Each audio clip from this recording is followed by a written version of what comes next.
Welcome back to panacea आजकल।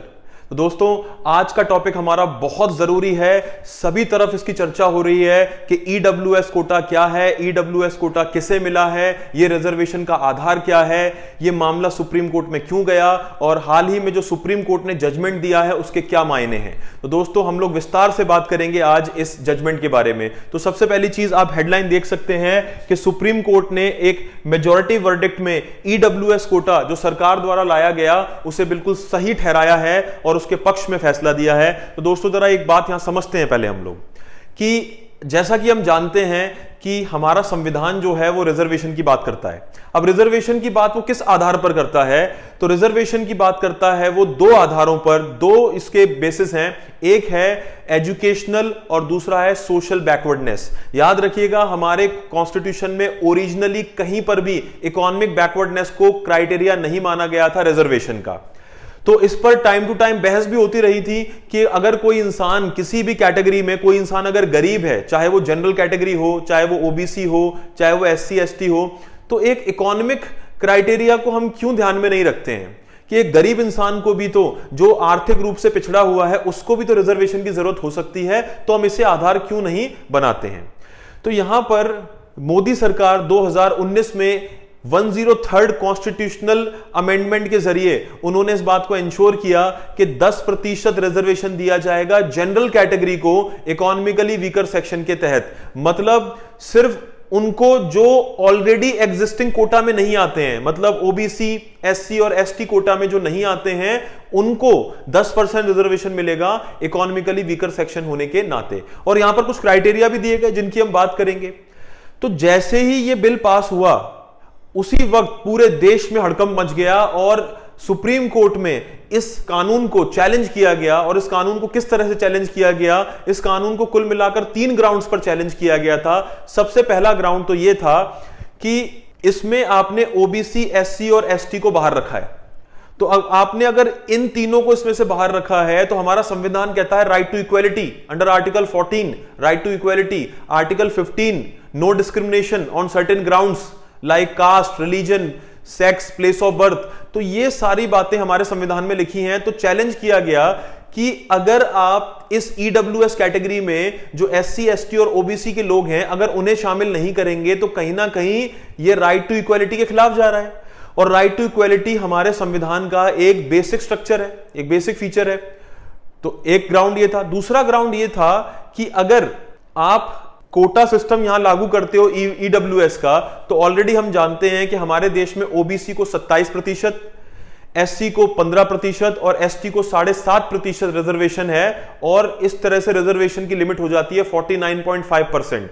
और supreme court ने अपने एक लैंडमार्क जजमेंट में, जो Indira Sahni versus union of India 1992 में सुप्रीम कोर्ट ने कह दिया था कि किसी भी हालात में जो रिजर्वेशन की लिमिट है वो 50% रहनी चाहिए, उससे ज्यादा नहीं जानी चाहिए। तो इस तरह से अगर हम तीनों कैटेगरी को जोड़ लें तो 49.5% रिजर्वेशन हो जाता है। तो इस ग्राउंड पर भी इसे चैलेंज किया गया, जो लिमिट है उसे बढ़ा रहे हो क्योंकि 10% और ऐड हो जाएगा तो ये लिमिट 60 तक पहुंच जाएगी। तो ये भी क्या है, बेसिक स्ट्रक्चर के आप खिलाफ जा रहे हैं।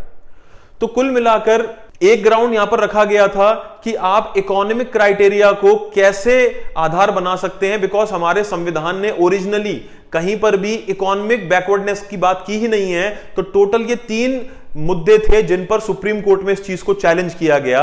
और फाइनली सुप्रीम कोर्ट ने वर्डिक्ट दिया है कि नहीं, 103वां अमेंडमेंट जो है वो बिल्कुल सही है। हालांकि 5 जज की बेंच में से 2 जज ने इनकार किया और 2 जजेस में से एक भारत के चीफ जस्टिस भी थे।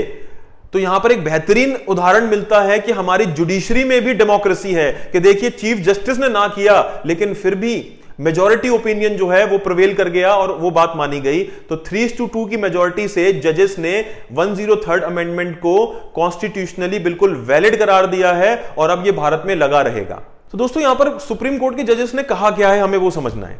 उनका ऐसा कहना है, जिन्होंने इसको फेवर किया है उनका यह कहना है कि अगर आप देखें तो जो इकोनॉमिकली वीकर सेक्शन की बात यहां पर उठाई जा रही है कि आप उनको क्यों शामिल कर रहे हैं जबकि ओरिजिनल कॉन्स्टिट्यूशन में तो बात हुई ही नहीं है।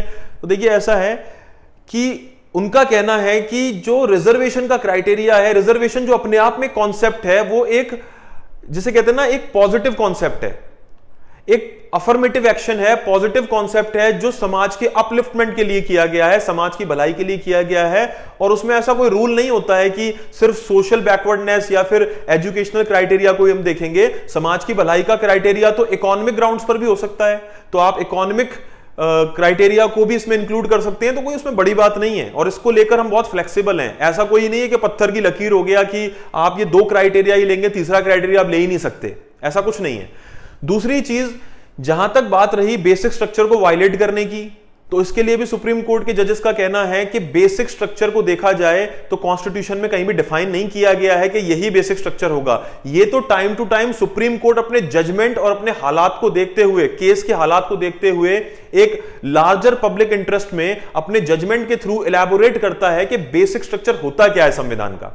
तो उस हिसाब से अगर हम देखें तो जहां पर SC ST और OBC को अगर इस कैटेगरी में शामिल नहीं किया गया है तो ऐसा भी कोई रूल नहीं है, आप उसमें भी बदल सकते हैं मामले को, आप वहां पर जनरल कैटेगरी को भी ऐड कर सकते हैं। तो ऐसा कोई, ये अफर्मेटिव एक्शन है, इसमें कोई हार्ड एंड फास्ट रूल नहीं है कि आप ऐसा नहीं कर सकते या इसे नहीं बदल सकते।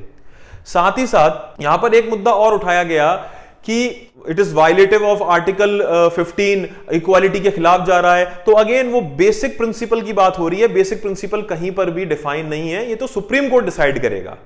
तो कुल मिलाकर सुप्रीम कोर्ट का कहना है कि ये वर्डिक्ट, जो वर्डिक्ट उन्होंने दिया है, इसमें कहा है कि 103वां अमेंडमेंट बिल्कुल सही है। और आप देख सकते हैं कि यहां पर जो बात की गई है फॉरवर्ड कास्ट की जहां बात की गई है, तो उसमें कहा गया है कि ये बेसिक स्ट्रक्चर, जो संविधान का जो बेसिक स्ट्रक्चर है, उसे ये बिल्कुल भी अफेक्ट नहीं करता है।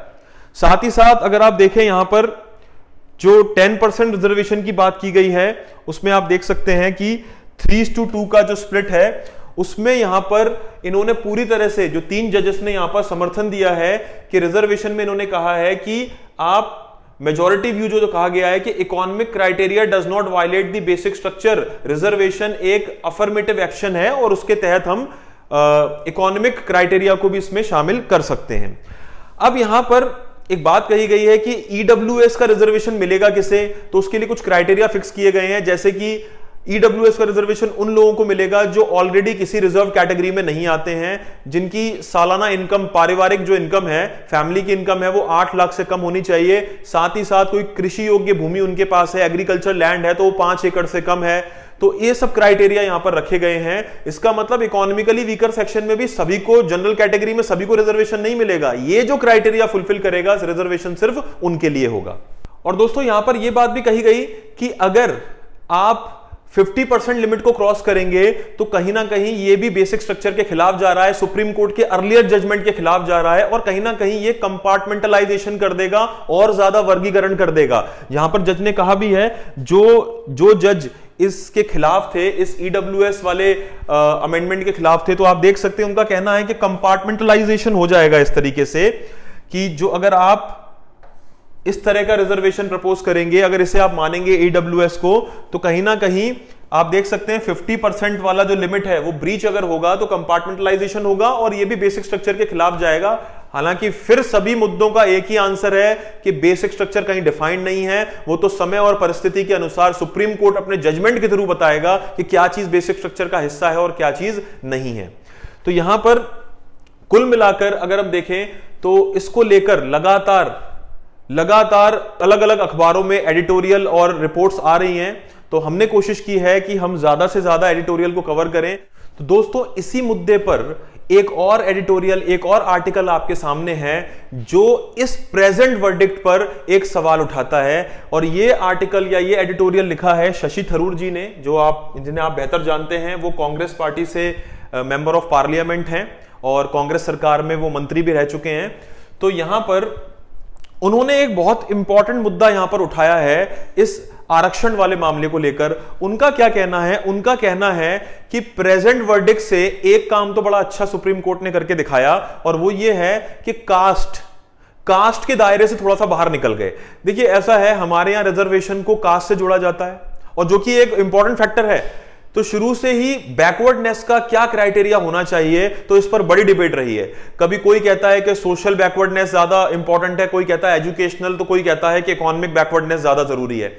ऐसे में यहां पर शशि थरूर का कहना है इस आर्टिकल के जरिए कि यहां पर सुप्रीम कोर्ट ने एक बैरियर तो तोड़ दिया कास्ट का, क्योंकि जो ईडब्ल्यूएस कैटेगरी में जो कोटा मिलेगा, रिजर्वेशन रहेगा, वहां पर जनरल कैटेगरी को इंक्लूड किया, तो कम से कम कास्ट वाले बैरियर को तो यहां से हटाया है जो हमेशा रिजर्वेशन के साथ जुड़ा रहता था। तो ये तो एक वेलकम स्टेप के तौर पर देखा गया है। लेकिन साथ ही साथ शशि थरूर ने यहां पर एक बहुत इंपॉर्टेंट मुद्दा उठाया है, और वो मुद्दा ये है कि ये बैकवर्डनेस का क्राइटेरिया क्या होना चाहिए और how will you define backwardness, आप कैसे डिफाइन करेंगे। तो इनका कहना है कि सुप्रीम कोर्ट अपने 7-8 साल पुराने एक जजमेंट को जरा याद करे, जब कांग्रेस की सरकार हुआ करती थी और जाट कैटेगरी जो है वो ओबीसी में आने की बात कर रही थी कि हमें ओबीसी का दर्जा मिले। तो यहां पर सुप्रीम कोर्ट ने उस दौरान साफ साफ इनकार कर दिया था, साफ साफ यहां पर इनकार कर दिया था, यह कहते हुए कि सेल्फ प्रोक्लेम्ड जो बैकवर्डनेस है हम उसे नहीं मानते, कि जस्ट बिकॉज आपने कह दिया कि हम बैकवर्ड हैं या फिर हमारे कास्ट में कुछ लोग बैकवर्ड हैं तो आपके कहने से कुछ नहीं होता है। ये हम बैकवर्डनेस जो होती है वो देखा जाता है कि हिस्टोरिकली आपके साथ ट्रीटमेंट क्या हुआ, आपको कैसे ट्रीट किया गया, और एट प्रेजेंट आपके समाज में, आपकी कास्ट में क्या हालात हैं। उन सब चीजों को देखते हुए और प्रेजेंट और पास्ट के कंक्लूजन पर आते हुए हम तब डिसाइड करते हैं कि कौन बैकवर्ड है और कौन नहीं है। यहां पर आप देख सकते हैं कि एक हवाला दिया गया है 2015 के डिसीजन का। यहां पर 2015 की बात की गई है, जहां पर जो जस्टिस रंजन गोगोई और नारीमन, रोहिंटन एफ नारीमन जो जजेस थे, इन लोगों ने 2014 के एक नोटिफिकेशन को हटाया था, उसे मना किया था, जिसमें बात की गई थी अदर बैकवर्ड क्लास ओबीसी में जाटों को इंक्लूड करने की। और यहां इन्होंने कहा था कि जो परसेप्शन है self proclaimed socially backward class का, यह गलत है कि आपने खुद ही प्रोक्लेम कर दिया कि हम बैकवर्ड हैं। ऐसे नहीं होता है, यह डिसाइड करना पड़ता है। और यहां पर उस दौरान सुप्रीम कोर्ट ने बड़ी अच्छी बात कही थी। उनका कहना था कि यहां पर कुछ लोग जो अपने हिस्टोरिकल पास्ट को देखते हैं, जो अपनी हिस्ट्री को देखते हैं, अपने पास्ट को देखकर ये लगातार कहते हैं कि पास्ट में हमारे साथ बुरा हुआ इसलिए हमें रिजर्वेशन चाहिए। तो आपको पास्ट के साथ साथ अपना प्रेजेंट भी देखना चाहिए कि क्या प्रेजेंट में आपके हालात हैं, उस पर भी निर्भर करता है कि आपको रिजर्वेशन मिलेगा या नहीं मिलेगा। एक अहम बात यहां पर कही गई थी कि जो सोशल बैकवर्डनेस है, कोर्ट ने क्या ऑब्जर्व किया था, सोशल बैकवर्डनेस, उन्होंने कहा था कि एजुकेशनल बैकवर्डनेस और इकोनॉमिक बैकवर्डनेस से ज्यादा सोशल बैकवर्डनेस मैटर करता है। क्योंकि अगर आप सोशली प्रताड़ित किए गए हो, आपको सोशली हरास किया गया है, सोसाइटी में आपको वो दर्जा नहीं मिला और आप सोशली बैकवर्ड हो, तो ऑब्वियस सी बात है एजुकेशनली और इकोनॉमिक बैकवर्डनेस तो आएगी ही आएगी। तो उस टाइम पर उन्होंने कहा था कि सुप्रीम कोर्ट का कहना था कि लगातार ये बैकवर्डनेस का क्राइटेरिया इवॉल्व होता जाना चाहिए। ये पुरानी सोच पर आधारित नहीं होना चाहिए कि जस्ट बिकॉज किसी पर्सन को पास्ट में बैकवर्ड रखा गया था तो प्रेजेंट में आप उसे रिजर्वेशन दे दोगे। उसके प्रेजेंट हालात भी देखो। और सुप्रीम कोर्ट ने कहा था कि मोस्ट डिजर्विंग कैंडिडेट हमें ढूंढना है और उसके लिए क्राइटेरिया है। और यहां एक बेहतरीन उदाहरण देते हुए सुप्रीम कोर्ट का कहना था कि यह चीज की गई थी ट्रांसजेंडर्स के केस में। ट्रांसजेंडर एक distinct community with justiciable rights, यहां ट्रांसजेंडर्स के लिए बात की गई थी कि देखा जाए तो आज के जमाने में ट्रांसजेंडर एक कम्युनिटी है जिसके साथ लगातार भेदभाव होता है, सोशली हो, एजुकेशनली हो या इकोनॉमिकली हो, हर लिहाज से उनके साथ किसी भी तरह का भेदभाव किया जाता है। तो ऐसे में ट्रांसजेंडर कैटेगरी का उदाहरण पेश किया गया था कि ये इस टाइम पर डिजर्विंग कैंडिडेट्स हैं कि इन्हें रिजर्वेशन दिया जाए।